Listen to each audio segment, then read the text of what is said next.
Hello বন্ধুরা, কেমন আছো তোমরা সবাই? আশা করি ভালো আছো। আমিও খুব ভালো আছি। তো দেখো, গিমে পাতার বড়ার রেসিপি নিয়ে আজ তোমাদের সামনে হাজির হয়েছি। ডায়াবেটিস পেশেন্টদের তো খুবই উপকারী এই পাতা। তো দেখো, আমি পাতাগুলো ভালো করে কুচিয়ে নিয়ে ধুয়ে রেখে দিয়েছি। আর দেখো, 3-4টে টুকরো আদা নিয়েছি, 3-4 কোয়া রসুন নিয়েছি। আর দেখো, এখানে মুসুর ডাল আমি 2 থেকে 3 ঘন্টা ভিজিয়ে রেখেছিলাম। ডালগুলো কিন্তু ভিজে গেছে। তো এবারে আমি একটা মিক্সার জারে সব উপকরণগুলো একসঙ্গে নিয়ে নেব। তো দেখো, পাতাগুলো প্রথমে দিয়ে দিলাম ভিজানো ডালটা। আর এবারে দেখো, আদা রসুন কুচিগুলো দিয়ে দিলাম একটা কাঁচা লঙ্কা। আর দেখো, সামান্য জল দিলাম, দিয়ে কিন্তু একটা পেস্ট আমি বানিয়ে নেব। তো দেখো, আমার কিন্তু পেস্ট বানানো হয়ে গেছে। খুব কিন্তু মিহি পেস্ট বানালে হবে না, তাহলে কিন্তু টেস্ট থাকবে না খুব একটা।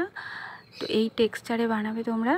তো এর মধ্যে দেখো, একে একে দিয়ে দিলাম সামান্য জিরে, গোটা জিরে দিয়ে দেব, সামান্য হলুদ গুঁড়ো দিয়ে দেব, জিরের গুঁড়ো, ধনের গুঁড়ো, আর দিয়ে দেব পরিমাণ মতো লবণ। দিয়ে ভালো করে এগুলোকে মাখিয়ে নেব।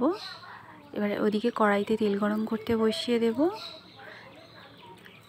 তো তেল গরম হয়ে এলে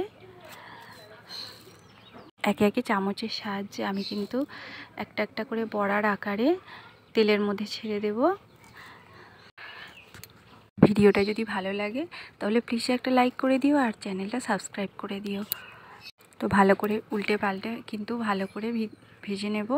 তো দেখো, রেডি হয়ে গেল আমার গিমে পাতার বড়া। গরম গরম ভাতের সঙ্গে পরিবেশন করো, আর কমেন্ট করে জানিও কেমন হলো।